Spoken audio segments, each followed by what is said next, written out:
بسم اللہ الرحمن الرحیم، السلام علیکم۔ آپ دیکھ رہے ہیں 92 نیوز UK اور میں ہوں محمد احمد رانا اور میں ہوں اشارت سلیمان۔ ہیڈ لائنز آپ نے جانی، اہم خبر سے بلیٹن کا آغاز کریں گے۔ تحریک انصاف کے خلاف ممنوع فنڈنگ کے مقدمے میں کمیٹی کے دعووں میں صداقت نہیں۔ حنیف عباسی کے کیس میں سپریم کورٹ کا فیصلہ سب کے سامنے ہے۔ فارن فنڈنگ کیس کے حوالے سے وزیر اعظم کے معاون خصوصی افتخار درانی نے یہ ٹویٹ کیا ہے۔ وہ لکھتے ہیں کہ پارٹی فنڈنگ کا مقدمہ 2017 میں سپریم کورٹ نے ردی کی ٹوکری میں پھینک چکی ہے۔ حنیف عباسی بھی PTI کے خلاف فارن فنڈنگ ثابت نہیں کر سکے۔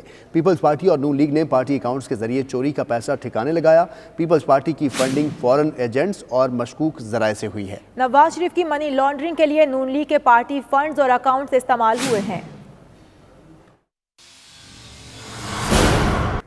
آگے بڑھیں، آپ کو بتائیں کہ پاکستان تحریک انصاف کے خلاف مبینہ غیر ملکی ممنوع فنڈنگ کیس میں اہم پیش رفت۔ درخواست گزار اکبر ایس بابر نے الیکشن کمیشن میں ایک اور درخواست دائر کر دی ہے۔ الیکشن کمیشن اسکروٹنی کمیٹی سے تمام ریکارڈ منگوائے۔ اکبر ایس بابر کی درخواست۔ مزید لکھا کہ تحریک انصاف اسکروٹنی کمیٹی میں تحقیقات کو تاخیر کا شکار کر رہی ہے۔ الیکشن کمیشن اسکروٹنی کمیٹی سے اسٹیٹ بینک اور دیگر بینکس میں PTI بینکس اکاؤنٹ کی تفصیلات منگوائے۔ الیکشن کمیشن اسکروٹنی کمیٹی سے تمام ریکارڈ منگوا کر خود فیصلہ کرے۔ فہیم اختر ہمارے ساتھ موجود ہیں، ان سے بات کریں گے۔ فہیم، بتائے گا اس دائر کی گئی درخواست میں مزید کیا لکھا گیا ہے؟ جی بالکل، جو پاکستان تحریک انصاف کے خلاف مبینہ غیر ملکی اور جو ممنوع فنڈنگ ہے اس حوالے سے ایک اہم پیش رفت سامنے آئی ہے۔ درخواست گزار اکبر ایس بابر کی جانب سے 6 صفحات پر مشتمل نئی درخواست جو ہے الیکشن کمیشن آف پاکستان میں دائر کی گئی ہے، جس میں انہوں نے مطالبہ کیا ہے کہ اسکروٹنی کمیٹی میں پاکستان تحریک انصاف جو ہے وہ تاخیری حربے استعمال کر رہی ہے اور ایسا محسوس ہوتا ہے جیسے جو اسکروٹنی کمیٹی ہے وہ مکمل طور پر غیر فعال ہو چکی ہے۔ انہوں نے مطالبہ کیا ہے کہ election commission of Pakistan scrutiny committee سے تمام ریکارڈ اور تمام جو بینک اکاؤنٹس کی جو تفصیلات آئی ہیں اسٹیٹ بینک آف پاکستان کی جانب سے وہ منگوائے، اس پر خود فیصلہ کرے۔ ان کا کہنا تھا کہ پاکستان تحریک انصاف مسلسل جو ہے کئی آڈٹ کیے گئے ہیں ان کو اسکروٹنی کمیٹی کی جانب سے، متعدد مرتبہ ان کو کہا گیا ہے کہ سب کا ریکارڈ فراہم کیا جائے، لیکن وہ ریکارڈ فراہم نہیں کر رہی اور ایسا محسوس ہوتا ہے جیسے الیکشن کمیشن آف پاکستان جب غیر فعال ہوگا تو اس وجہ سے تحریک انصاف جو ہے تاخیری حربے استعمال کر رہی ہے۔ اب الیکشن کمیشن آف پاکستان میں یہ درخواست دائر ہو چکی ہے۔ آئندہ جو رواں ہفتہ جب شروع ہوگا اس میں یہ درخواست جو ہے وہ سامنے لائی جائے گی الیکشن کمیشن آف پاکستان کے۔ اسکروٹنی کمیٹی روزانہ کی بنیاد پر 26 نومبر سے پاکستان تحریک انصاف کے خلاف تحقیقات کا فیصلہ کر چکی ہے۔ فہیم اختر، اس متعلق آپ نے ہمیں اپڈیٹ کیا، آپ کا بہت شکریہ۔ بیرون ملک اکاؤنٹس، کاروبار، علاج کرانے والے اور ان کے ہمنما فارن فنڈنگ کیس میں بھی منہ ہی کھائیں گے۔ وزیر اعظم کی معاون خصوصی فردوس عاشق اخوان کہتی ہیں کہ اپوزیشن سیاسی منافقت کی زندہ مثال بن چکی ہے۔ الیکشن کمیشن پر فارم 45 اور RTS کے حوالے سے الزام عائد کرنے والے آج نئے روپ میں الیکشن کمیشن کو سیاسی دھمکیاں دے رہے ہیں۔ یہ ٹویٹ کیا ہے وزیر اعظم کی معاون خصوصی اطلاعات فردوس عاشق اخوان نے۔ خبر آپ کو دیں کہ جعلی اکاؤنٹس کیس کی کراچی سے اسلام آباد منتقلی سپریم کورٹ میں آصف زرداری اور فرال تارپور کی اپیلیں سماعت کے لیے مقرر کر دی گئی ہیں۔ جسٹس عمر عطا بندیال اور جسٹس اعجاز الحسن پر مشتمل بینچ 26 نومبر کو سماعت کرے گا۔ ایک اور اہم خبر، سکھر کی احتساب عدالت میں خورشید شاہ کے خلاف آمدن سے زائد اثاثہ جات کیس کی سماعت۔ عدالت نے خورشید شاہ کے جوڈیشل ریمانڈ میں 15 دن کی توسیع کر دی ہے۔ دوران سماعت خورشید شاہ کے وکیل نے درخواست کی ہے کہ خورشید شاہ کا موبائل فون نیب کے پاس ہے جو کہ واپس دلوایا جائے۔ نیب پروسیکیوٹر نے کہا کہ خورشید شاہ کا موبائل فون فورنزک کے لیے بھجوایا گیا ہے۔ فورنزک مکمل ہونے پر خورشید شاہ کا موبائل واپس کیا جا سکتا ہے۔ احتساب عدالت کا خورشید شاہ کو 7 دسمبر کو دوبارہ پیش کرنے کا حکم۔ خبر آپ کو دیں کہ اسٹیٹ بینک نے آئندہ 2 ماہ کے لیے مانیٹری پالیسی کا اعلان کر دیا ہے۔ اسٹیٹ بینک کی جانب سے شرح سود 13.25% برقرار رکھی گئی ہے۔ شرح سود میں کمی کی آس لگائے صنعت کار اس فیصلے پر حیران ہیں۔ مئی 2018 سے اب تک شرح سود میں 5.75% اضافہ ہوا ہے۔